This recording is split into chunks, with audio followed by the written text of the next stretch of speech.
ವ್ಯಾಟ್ಸಪ್ಪಲ್ಲಿ photo, images ಅಥವಾ ವೀಡಿಯೋನ ಹೇಗೆ ಮೆನ್ಷನ್ ಮಾಡೋದು ಅಂದರೆ, ಸೊ ನೀವು ಸ್ಟೇಟಸ್ಗೆ ಹಾಕಿದ ತಕ್ಷಣ ನಿಮ್ಮ ಫ್ರೆಂಡ್ಸ್ ಕೂಡ ಅದನ್ನು ಸ್ಟೇಟಸ್ಗೆ ಹಾಕೋಬೋದು. ಎಕ್ಸಾಂಪಲ್, ನೀವು ಎಲ್ಲ ಹೋಗಿರ್ತೀರ, ಗ್ರೂಪಲ್ಲಿ ಫೋಟೋ ತೊಗೊಂಡಿರ್ತೀರ, ಸೊ ನಿಮ್ಮ ಒಂದು ಫೋನಲ್ಲಿ ಮಾತ್ರ ತೆಗೆದಿರ್ತಾರೆ. ಸೊ ಆ ಒಂದು ಫೋಟೋ ಎಲ್ಲರಿಗೂ ಬೇಕಾಗಿರುತ್ತೆ, ಎಲ್ಲರೂ ಸ್ಟೇಟಸ್ ಹಾಕಬೇಕಾಗಿರುತ್ತೆ. ಆವಾಗ ಆ ಒಂದು ಫೋಟೋನ ನೀವು ಜಸ್ಟ್ ನಿಮ್ಮ ಸ್ಟೇಟಸ್ಗೆ ಹಾಕ್ಕೊಂಡ್ರೆ ಸೊ ಅವರು ಕೂಡ ಅದೇ ಸ್ಟೇಟಸನ್ನು ಹಾಕೋಬೋದು. ಸೊ ಆ ರೀತಿಯಾಗಿ ಮೆನ್ಷನ್ ಮಾಡೋದು ಹೇಗೆ ಅಂತ ಈ ವಿಡಿಯೋದಲ್ಲಿ ತಿಳಿಸ್ಕೊಡ್ತೀನಿ. ಸೊ ನಿಮಗೆ ಕಾಣ್ತಿರ್ಬೋದು, ಸೊ ಈಗ ಈ ಗ್ಯಾಲರಿ ಮೇಲೆ ಕ್ಲಿಕ್ ಮಾಡ್ತಾ ಇದ್ದೀನಿ. ಸೊ ಈ ರೀತಿಯಾದ ಒಂದು ಫೋಟೋ ಇದೆ. ಈಗ ನಮ್ಮ ಫ್ರೆಂಡ್ಸ್ ಗ್ರೂಪಲ್ಲಿ ಸೊ ಎಲ್ಲರಿಗೂ ಮೆನ್ಷನ್ ಮಾಡ್ಕೋಬೇಕು. ಸೊ ಎಲ್ಲರಿಗೂ ವ್ಯಾಟ್ಸಪ್ಪಲ್ಲಿ ಸ್ಟೇಟಸ್ ಹಾಕಬೇಕು ಈ ಒಂದು ಇಮೇಜಸ್ನ. ಸೊ ಹಾಗಿದ್ರೆ ನೀವು ಸ್ಟೇಟಸ್ ಹಾಕಿದ ತಕ್ಷಣ ಸೊ ಅದನ್ನೇ ಅವರು ಮೆನ್ಷನ್ ಮಾಡ್ಬೋದು. ಅದು ಹೇಗೆ ಅಂದರೆ, ಜಸ್ಟ್ ನಿಮಗೆ ಕಾಣ್ತಿರೋದು ಈ ಒಂದು ಇಮೇಜ್ ಕೆಳಗಡೆ ಶೇರ್ ಅಂತ ಆಪ್ಷನ್ ಇದೆ. ಜಸ್ಟ್ ಶೇರ್ ಆಪ್ಷನ್ ಮೇಲೆ ಕ್ಲಿಕ್ ಮಾಡಿದ ತಕ್ಷಣ ಈ ರೀತಿಯಾಗಿ ಎಲ್ಲಾನು ಡಿಸ್ಪ್ಲೇ ಆಗುತ್ತೆ. ಇಲ್ಲಿ ವ್ಯಾಟ್ಸಪ್ ಮೇಲೆ ಕ್ಲಿಕ್ ಮಾಡಿ, ಕೆಳಗಡೆ ಸ್ಕ್ರೋಲ್ ಮಾಡಿ, ಇಲ್ಲಿ ವ್ಯಾಟ್ಸಪ್ ಅಂತ ಬಂದು ನೋಡಿ, ಜಸ್ಟ್ ವ್ಯಾಟ್ಸಪ್ ಮೇಲೆ ಕ್ಲಿಕ್ ಮಾಡಿ. ಈ ರೀತಿಯಾಗಿ ವ್ಯಾಟ್ಸಪ್ ಮೇಲೆ ಕ್ಲಿಕ್ ಮಾಡಿದ ತಕ್ಷಣ ನಿಮಗೆ ಮೈ ಸ್ಟೇಟಸ್ ಅಂತ ಶೋ ಆಗುತ್ತೆ. ಜಸ್ಟ್ ಮೈ ಸ್ಟೇಟಸ್ ಮೇಲೆ ಕ್ಲಿಕ್ ಮಾಡಿ. ಇಲ್ಲಿ ತುಂಬ ಇಂಪಾರ್ಟೆಂಟ್, ವೀಡಿಯೋನ ಎಲ್ಲ ಸ್ಕಿಪ್ ಮಾಡ್ಕೋಬೇಡಿ, ಕಂಪ್ಲೀಟಾಗಿ ಅರ್ಥ ಆಗೋದಿಲ್ಲ. ಈಗ ನಿಮಗೆ ಕಾಣ್ತಿರ್ಬೋದು ಸ್ಟೇಟಸ್ ಸೆಲೆಕ್ಟ್ ಆಗಿದೆ. ಇಲ್ಲಿ ಕೆಳಗಡೆ ಈ ಥರ ರೈಟ್ ಮಾರ್ಕ್ ಇದೆ, ಸೊ ಈ ಕಡೆ ಗ್ರೀನ್, ಜಸ್ಟ್ ಅದ್ರ ಮೇಲೆ ಕ್ಲಿಕ್ ಮಾಡಿ.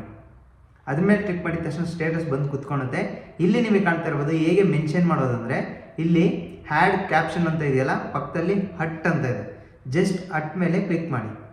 ಹಟ್ ಮೇಲೆ ಕ್ಲಿಕ್ ಮಾಡಿದ ತಕ್ಷಣ ನಿಮಗೆ ಕಾಣ್ತಿರ್ಬೋದು when you mention people or groups ಅಂತ ಇದೆ. ಜಸ್ಟ್ ಇಲ್ಲಿ ಕೆಳಗಡೆ ಇಲ್ಲಿ ಎಲ್ಲ ತೋರಿಸ್ತಾ ಇದೆ ಡೈರೆಕ್ಷನ್ ಏನೇನು ಮಾಡ್ಬೋದು ಅಂತ. ಜಸ್ಟ್ ಓಕೆ ಮೇಲೆ ಕ್ಲಿಕ್ ಮಾಡಿ. ಕ್ಲಿಕ್ ಮಾಡಿಬಿಟ್ಟು ನಿಮಗೆ ನಿಮ್ಮ ಫ್ರೆಂಡ್ಸ್ ಗ್ರೂಪ್ ಅಂದರೆ ನಿಮ್ಮ ಯಾರೆಲ್ಲ ಆ ಫೋಟೋದಲ್ಲಿ ಇದ್ರೋ ಆ ಫ್ರೆಂಡ್ಸ್ ಎಲ್ಲ ಅದೆಲ್ಲನೂ ಇಲ್ಲಿ ಸೆಲೆಕ್ಟ್ ಮಾಡ್ಕೊಳ್ಳಿ. ನರಸಿಂಹ. ಸೊ ಈ ರೀತಿಯಾಗಿ ನಿಮಗೆ ಯಾರ್ಯಾರೆಲ್ಲ ಫ್ರೆಂಡ್ಸ್ ಗ್ರೂಪಲ್ಲಿ ಇದ್ದಾರೋ ಆ ಫೋಟೋದಲ್ಲಿ ಆ ಥರ ಎಲ್ಲ ಸೆಲೆಕ್ಟ್ ಮಾಡಿಕೊಂಡು ಜಸ್ಟ್ ರೈಟ್ ಮಾರ್ಕ್ ಮೇಲೆ ಕ್ಲಿಕ್ ಮಾಡಿ. ರೈಟ್ ಮಾರ್ಕ್ ಮೇಲೆ ಕ್ಲಿಕ್ ಮಾಡಿದ ತಕ್ಷಣ ನಿಮಗೆ ಕಾಣ್ತಿರ್ಬೋದು ಎಷ್ಟು ಜನ ಸೆಲೆಕ್ಟ್ ಆಗಿದ್ದಾರೆ ಅಂತ ಕೂಡ ತೋರಿಸುತ್ತೆ. ನೆಕ್ಸ್ಟ್ ಶೇರ್ ಮಾಡಿ. ಜಸ್ಟ್ ಶೇರ್ ಅಂದರೆ ಸೊ ಈ ರೀತಿಯಾಗಿ ರೈಟ್ ಮಾರ್ಕ್ ಕ್ಲಿಕ್ ಇದೆಯಲ್ಲ ಅದ್ರ ಮೇಲೆ ಕ್ಲಿಕ್ ಮಾಡಿದರೆ ಶೇರ್ ಆಗುತ್ತೆ. ಸೊ ಈ ಒಂದು ಇಮೇಜಸ್ಗೆ ಸಾಂಗ್ ಕೂಡ ನೀವು ಹಾಕ್ಬೋದು. ಸಾಂಗ್ ಮೇಲೆ ಕ್ಲಿಕ್ ಮಾಡಿ ರೈಟ್ ಸೈಡ್ ಅಪ್ ಸೈಡಲ್ಲಿ ಸಾಂಗ್ ಯಾವುದಾದ್ರೂ ಚೆನ್ನಾಗಿರೋದು ಫ್ರೆಂಡ್ಶಿಪ್ ಬಗ್ಗೆ, ಅಂದರೆ ಫ್ರೆಂಡ್ ಆಗಿದ್ರೆ ಫ್ರೆಂಡ್ಶಿಪ್ ಬಗ್ಗೆ, ಅಥವಾ ಸಿಸ್ಟರ್, ಮದರ್ ಅಥವಾ ಬ್ರದರ್ ಆಗಿದ್ರೆ ಬ್ರದರ್ ಬಗ್ಗೆ ಯಾವುದಾದ್ರು ಒಂದು ಸಾಂಗ್ನ ಮೆನ್ಷನ್ ಮಾಡಿ.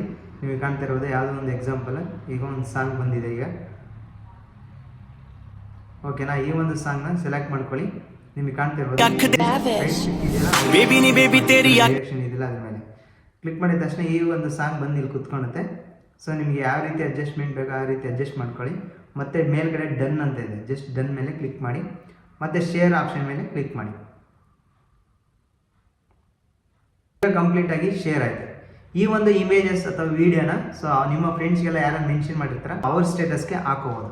ಸೊ ಈ ಒಂದು ವಿಡಿಯೋ ನಿಮಗೆ ಹೆಲ್ಪ್ಫುಲ್ ಆಗಿದೆ ಅಂತ ಅಂದ್ಕೊತೀನಿ. ಹೆಲ್ಪ್ಫುಲ್ ಆಗಿದ್ರೆ ಒಂದು ಲೈಕ್ ಮಾಡಿ, ಹಾಗೆ ನಿಮ್ಮ ಫ್ರೆಂಡ್ಸ್ಗೆಲ್ಲ ಈ ಒಂದು ವಿಡಿಯೋನ ಶೇರ್ ಮಾಡಿ, ಅವರು ಕೂಡ ಹೆಲ್ಪ್ ಆಗುತ್ತೆ. ಓಕೆನಾ. ಹಾಗೆ ಯಾರಾದರೂ ಹೊಸ್ತು ನೋಡ್ತಾ ಇದ್ದರೆ ಸಬ್ಸ್ಕ್ರೈಬ್ ಮಾಡೋದನ್ನು ಮರಿಬೇಡಿ.